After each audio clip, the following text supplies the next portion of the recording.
Romania, March 23, 1971. Our story begins not in Brazil, but on the front lines of the Cold War, in the Soviet satellite state of Romania. I was first deployed to Romania in the early months of 1970.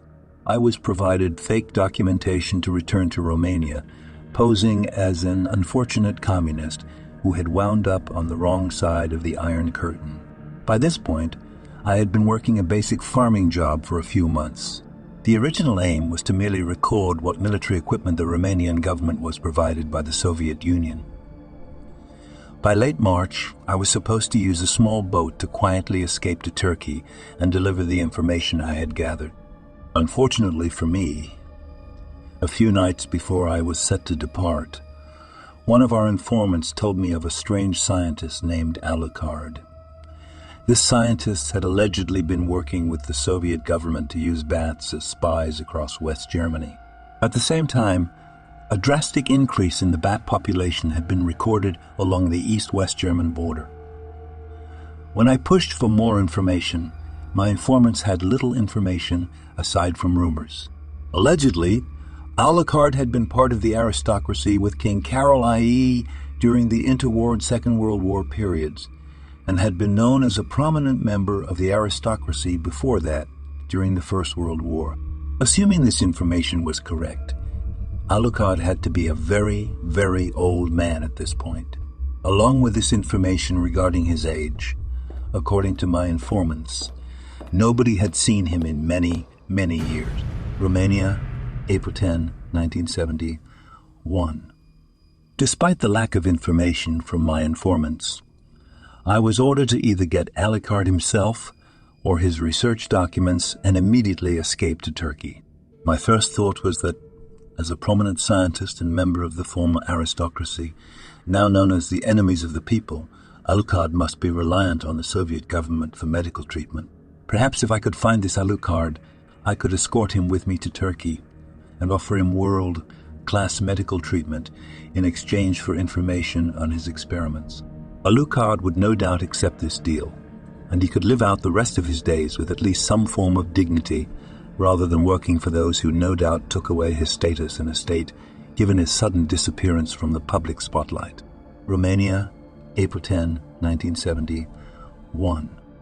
After pressing every informant and local contact I had for any possible information on the location, political status, and health of this scientist, all they were able to provide me with was the location of an old estate in Transylvania. This estate was apparently the main research site for Alucard, and it no doubt also served as his prison. As I was preparing for this operation, one of my closest contacts, Alexei Bogza, had been increasingly suspected of being an informant by the Romanian authorities. In order to save him, just as he had saved me many times, I managed to get an agreement with headquarters that would both save him and make my job easier. This was a win. Win for everyone, given that headquarters was getting impatient for me to return with Alucard. The understanding was that, in exchange for his help in getting Alucard's research out of Romania, Alexei would be granted political asylum. Alexei was hesitant, going on about various rumors regarding this old aristocrat, his estate, and what happened to those who came near it. But as he was desperate, we agreed to get either Alucard his research, or both in the early hours of April 15, 1971. Transylvania, Romania, April 15, 1971, 00. The first few hours were normal enough, with small foot and vehicle patrols, no different from the military bases that I had been sent to survey in the first place. But as we got closer to this old estate rather than more security, we noticed fewer and fewer security measures in place. By 20, we had managed to enter what can only be described as a castle through an old, damaged window leading into the basement. What we found was typical of an old estate: wine, books, and old paintings of aristocrats who are long since dead. Making our way through the building was surprisingly easy, as despite our concerns, almost no guards were present aside from the occasional KGB officer doing rounds before heading off to drink, a suspicion confirmed by the strong smell of alcohol on him. Alexei, following me closely behind, kept swearing he was seeing red eyes lurking in the dark, and every time I looked back at him, Alexei would look back like he had seen a ghost. While I had been doubtful of many of my informants, as they were mostly rural conservatives prone to rumor and suspicion, I had known Alexei to be quite rational and not prone to superstition. To ease his fears, I told him he was just getting jumpy and that he must have been seeing things. But I was also concerned, as I had seen those red eyes in the dark a few times myself.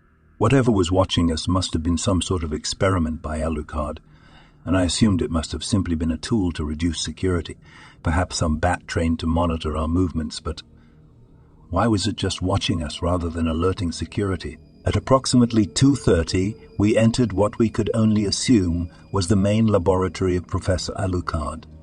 It contained endless vials of blood and at least a few dozen cages containing at least 3 bats each. Alucard seemed to be experimenting with vampire bats, but how Alucard had gotten these bats all the way to Romania is unknown. I only knew these bats were vampire bats from Brazil based on what little documentation we were able to read and take with us. Near the back of the room were 4 coffins. Prying open one revealed a pale, cold, and long since dead body. Alucard must have been developing these bats to be used as a new method of assassination, as the KGB had been increasingly looking for new, more covert ways to eliminate the various defectors and informants in East and West Germany. Alucard was nowhere in sight, and lacking the time to search the entire estate, me and Alexei took what we could and ran. I swear I could feel those red eyes staring me down as we left. Ever since I picked up one of the bat cages, I felt them looking at me like fresh meat.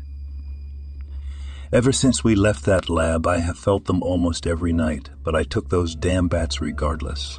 Despite our fears, me and Alexei made it to Turkey. Panama Canal Zone, Panama, August 10, 1972. It had been quite a few months since the events of April 1971. I had retired to Panama to lead security on the canal, an easy job to make money as an aging retiree. I was still afraid, you know? I still felt those red eyes, even as I tried to separate myself from my past work. But in early July, I had been contacted by my former boss, now some big shot in the CIA, and he told me I was urgently needed, and they weren't asking. The CIA had taken the few bats I had managed to bring back along with Alucard's papers and began breeding them. They were feeding them large quantities of human blood, apparently mimicking the experiments performed by Alucard. They had set up a lab in a cave in western Brazil, and they told me and Alexei that they needed our help based on what we saw in person. I told them we saw nothing, as I never told them about whatever was watching us that night. I was adamant that the only information we had on the experiments was the documents we brought back with us. I was told regardless that we were needed, and to meet at Edward Redacted in Mato Grosso, Brazil, in a few days. Mato Grosso, Brazil, September 7, 1972. The SNI had been put in charge of this experiment, with the CIA only wanting the results, no matter how they got them. The SNI was more reckless, and with whatever it was that we saw back in Romania, that would only increase the risk of disaster. The SNI had continued breeding those bats we brought back, thus the need for a large cave. The cave entrance was blocked in by electric fencing from the floor of the cave to the ceiling. Along the right side of the cave was a mobile lab.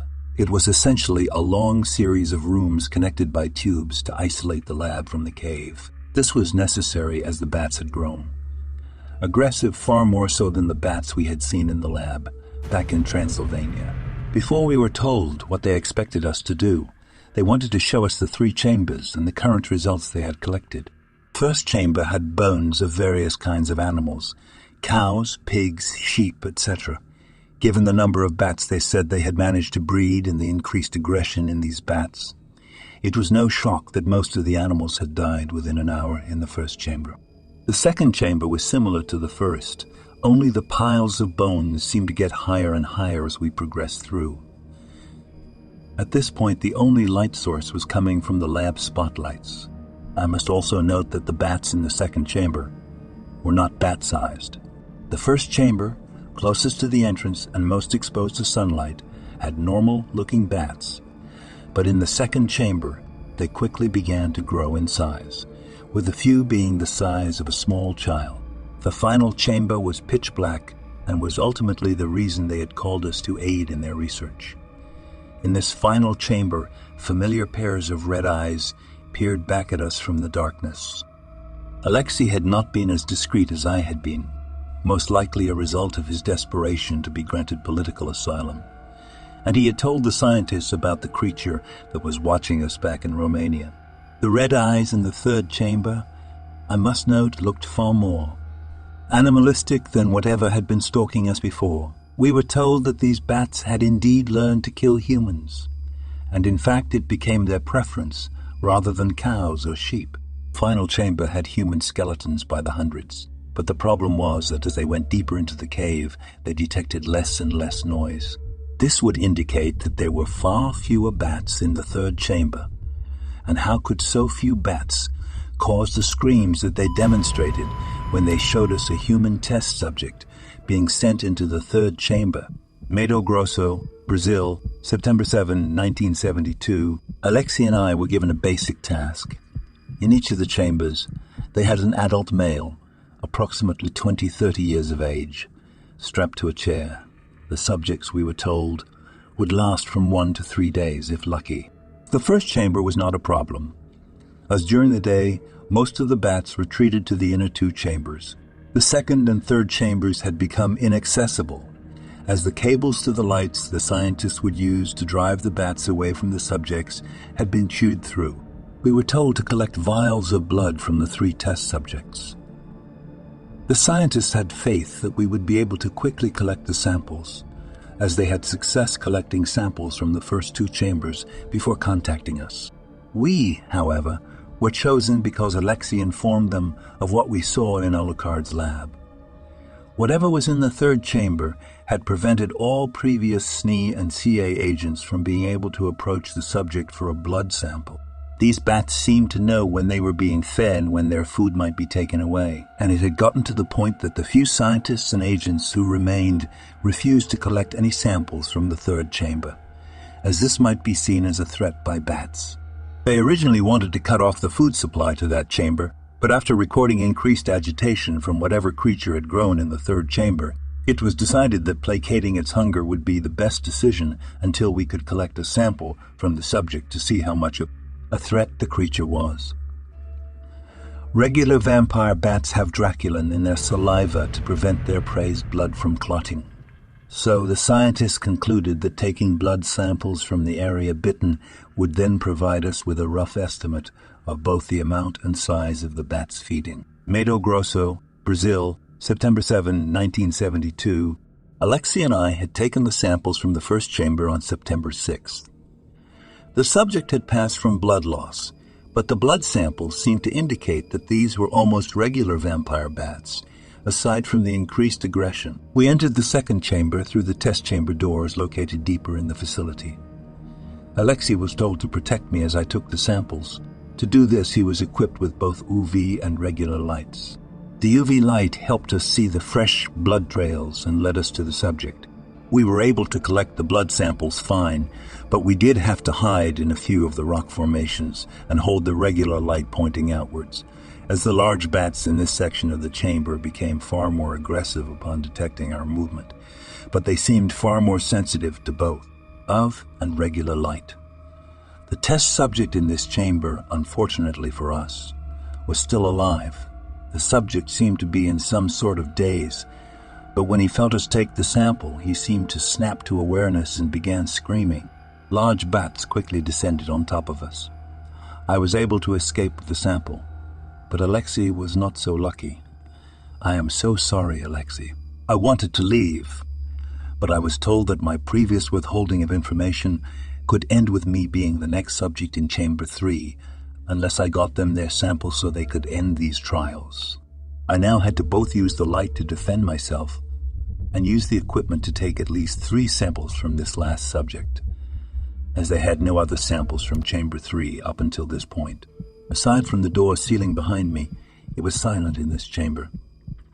There were no bat sounds or any animal noises whatsoever. I did, however, feel something watching me. I had to use the light to keep whatever it was away, as it was fast, and if it got close, I would have no chance to stop it. When I made it to the third subject, they also seemed in a daze like the last subject. But this seemed different. They did not flinch when I took the first sample or the second. I had to get close to find a vein that I could puncture for the last sample. And that's when it happened. Tuesday, June 13, 2023. Thucker bit me.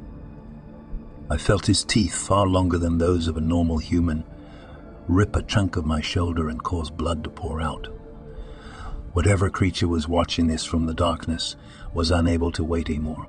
I heard a shriek from the darkness, but my blood, now on the third subject, must have been distracting enough, as I was flung off as whatever creature was stalking me devoured what was left of the subject. I was lucky, as I was able to find a place to hide and patch up my injury. I could not tell whose blood was mine and whose was the subject's. I managed to use this mix of blood to escape questioning and hide my injury, as the scientists were far too focused on the results from the blood samples to bother examining me. I don't know what was in that cave, but whatever it was,